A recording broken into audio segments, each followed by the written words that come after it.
हमारे लिए आज की पहली तिलावत तकवीन की किताब में से। उस वक्त खुदा ने नूह से और उसके बेटों से कहा, देखो मैं अपना अहद तुमसे और तुम्हारे बाद तुम्हारी नस्ल से और सब जानदारों से जो तुम्हारे साथ है, क्या चरिंद और जमीन के सब दरिंदों से जो कश्ती से निकले, जमीन के हर तरह के जानदारों से कायम करता हूँ कि तुम में से मैं तुम में अपना अहद कायम करता हूँ कि कोई जानदार पानी के तूफान से फिर हलाक ना होगा और ना तूफान ही दोबारा आएगा कि जमीन को तबाह करे।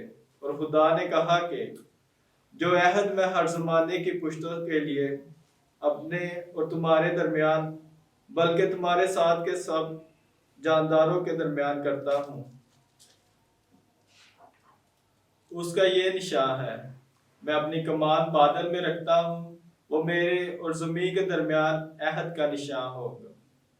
जिस दिन मैं ज़मीन के ऊपर बादल लाऊं और मेरी कमान बादल में नजर आए, तो मैं इस अहद को याद करूंगा जो मेरे और तुम्हारे और हर जानदार के दरमियान है। तूफान का पानी दोबारा ना चढ़ेगा कि तमाम जानदारों को हलाक करे। पाक लाख पढ़े और सुने जाने पर खुदा की बरकत हो। ज़बूर और उसका जमायती जवाब। ऐ खुदावंद तेरी सब राहें उनके लिए रहमत और सदाकत है। तेरी सब राहें उनके लिए रहमत और सदाकत है। ऐ खुदावंद अपनी राहें मुझे दिखा दे और अपने रास्ते मुझे बता दे। मुझे अपनी सच्चाई पर चला और मुझे तालीम दे, क्योंकि तू मेरा मुखलिस खुदा है। जमायती जवाब। ऐ खुदावंद तेरी सब राहें उनके लिए रहमत और सदाकत है। ऐ खुदावंद अपनी रहमत और शफकत के कामों को याद कर, क्योंकि वो असल से हैं। ऐ खुदावंद अपनी नेकी की खातिर अपनी रहमत के मुताबिक मुझे याद रख। जमायती जवाब। ऐ खुदावंद तेरी सब राहें उनके लिए रहमत और सदाकत है। खुदावंद नेक और सादिक है, इसलिए वो खताकारों को चलने का तरीका बताता है। वो गरीबों को रास्ते की हिदायत करता है, वो हलीमों को अपनी राह सिखाता है। जमायती जवाब। हमारे लिए आज की दूसरी तिलावत मुकद्दस पौलुस रसूल का पहला खत। अजीजों, मसीह एक बार गुनाहों के वास्ते मर गया, यानी रास्तबाज ना रास्तों के लिए, ताकि तुमको खुदा के पास पहुंचाए। वो जिस्म में तो मारा गया, लेकिन रूह में जिंदा किया गया, जिसमें उसने उन रूहों के पास जाकर वाज किया जो कैद थी और जो अगले जमाने में जिद्दी थी। जिस वक्त खुदा का सबर नूह के अयाम में जब तक कि कश्ती बनती रही थी इंतजार करता रहा था, इसमें थोड़े से लोग यानी 8 जानें पानी से सही सलामत बची थी। इस पानी का मुशाबा भी यानी बपतिस्मा अब तुमको मसीह यस्सु के जी उठने के वसीले से बचाता है। ये बदन के मेल से पाक होना नहीं, बल्कि नेक ज़मीर का खुदा का ताल्लुक होना है। वो आसमान पर जाकर खुदा की दाहिनी तरफ बैठा हुआ है, जहां फरिश्ते और हुकूमतें और कुव्वतें उसके ताबे की गई हैं। पाक कलाम के पढ़े और सुने जाने का खुदा की खास बरकत हो।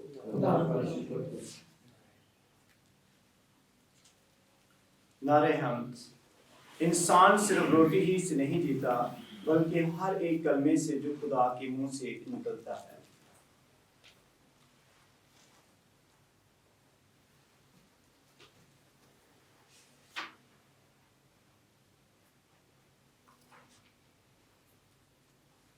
खुदावंद आपके साथ हो, आपके साथ भी हो। इंजील मुकद्दस मुकद्दस मरकस के मुताबिक।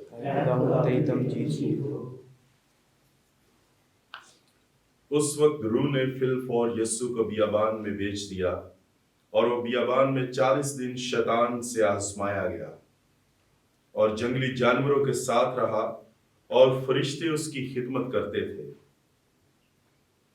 यूहन्ना की गिरफ्तारी के बाद यस्सु जलील में आया اور خدا کی بادشاہی کی خوشخبری کی منادی کی اور کہا وقت پورا ہوا اور خدا کی بادشاہی نزدیک آ گئی ہے، توبہ کرو اور انجیل پر ایمان لاؤ۔ انجیل مقدس کے وسیلے سے ہمارے گناہ معاف کیے جائیں۔ اے مسیح تیری ستائش ہو۔ Good morning. Good morning father. آج ہم روزوں کے پہلے اتوار کی جو عبادت ہے وہ کر رہے ہیں، اور آج کی تلاوتیں آپ نے سنی کہ پہلی تلاوت جو تکوین کی کتاب میں سے لی گئی ہے اس میں نوح کا ذکر ہے اور اس طوفان کا جو تاریخ میں آیا تھا یا جو بائبل کی تاریخ میں ہمیں ملتا ہے، اس طوفان کا ذکر آج ہم پڑھتے ہیں، اور اس میں خداوند کے عہد کا بھی ہم سنتے ہیں کہ خداوند نے اپنی قوم سے عہد کیا تھا کہ میں آئندہ آپ لوگوں کو طوفان سے، پانی سے ہلاک نہیں کروں گا، اور اس عہد کی بہت بڑی جو نشانی ہے وہ اپنی کمان میں آسمان پر چھوڑوں گا، اور وہ کمان ہم اس کو قوس قزح کہتے ہیں کہ جس کی صورت میں ہم دیکھتے ہیں کہ جب بھی بارش ہوتی ہے تو وہ آسمان پر نمایاں ہوتی ہے، تو خداوند کے ہم اس عہد کو یاد کرتے ہیں جو بائبل کی تاریخ یا بائبل سے ہمیں ملتا ہے کہ یہ خداوند کا عہد ہے کہ وہ آئندہ نسلوں کو پانی سے ہلاک نہیں کرے گا بلکہ رحم سے اور شفقت سے ان کا انصاف کرے گا۔ تو ہم دیکھتے ہیں کہ تمام جانوروں کی اقسام جو ہیں وہ اس شپ میں نوح کے ساتھ گئی تھی۔ نوح ان کو لے کے گیا تھا تاکہ ہر ایک نسل میں سے کچھ نہ کچھ بچ جائے جو آئندہ جو ہے آگے کے لیے کچھ نہ کچھ بڑھوتری کا سبب بنے، چاہے وہ انسان تھے، جانور تھے، پرندے تھے، چرندے تھے، درندے تھے، سب کو نوح اس شپ میں لے کے گیا تھا تاکہ جب خداوند نے کہا تھا کہ پانی اتر جائے گا تو وہی جانور، وہی پرندے درندے سب آگے دوبارہ سے نسل کو بڑھائیں گے۔ تو یہ خداوند کی ایک عہد تھا یا اس کی ایک پنشمنٹ تھی لوگوں کے لیے کہ جس کے پنشمنٹ کے سبب سے خداوند نے یہ سب کچھ کیا تھا کہ لوگوں نے بہت زیادہ گناہ کیا، لوگوں نے بہت زیادہ خدا کو ڈس اپوائنٹڈ کیا، رنجیدہ کیا، اور اس کے بدلے خدا نے یہ زمین پر طوفان بھیجا کیونکہ لوگ توبہ نہیں کر رہے تھے۔ ایون نوح کے ٹائم پہ بھی خدا نے ٹائم دیا تھا لوگوں کو کہ توبہ کرو، لیکن وہ توبہ نہیں کر رہے تھے، الٹا نوح کا مذاق اڑا رہے تھے جب وہ شپ بنا رہا تھا کشتی کو۔ تو جب لوگ توبہ نہیں کر رہے، تیاری نہیں کر رہے، تو پھر خداوند کا وہ عذاب، وہ دن آ پہنچا جب انہوں نے اپنے اس گناہوں سے بچنے کے لیے، پچھتانے کے لیے ان کے پاس ٹائم ختم ہو چکا تھا۔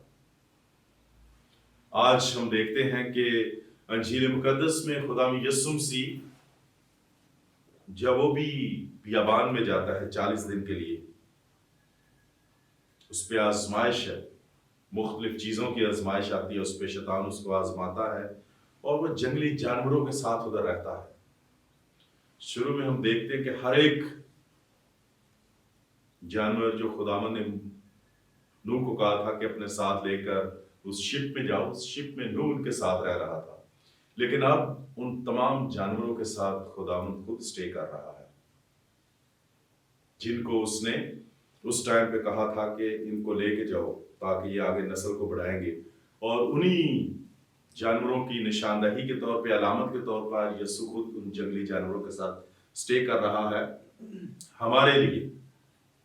آج انسان اسٹے نہیں کر رہا ادھر، پہلے انسان نے اسٹے کیا تھا، نوح نے ان کے ساتھ، لیکن آج خدا اسٹے کر رہا ہے اور بیابان میں آزمایا جا رہا ہے۔ کس کے لیے؟ ہمارے لیے، تاکہ ہم بچ سکیں،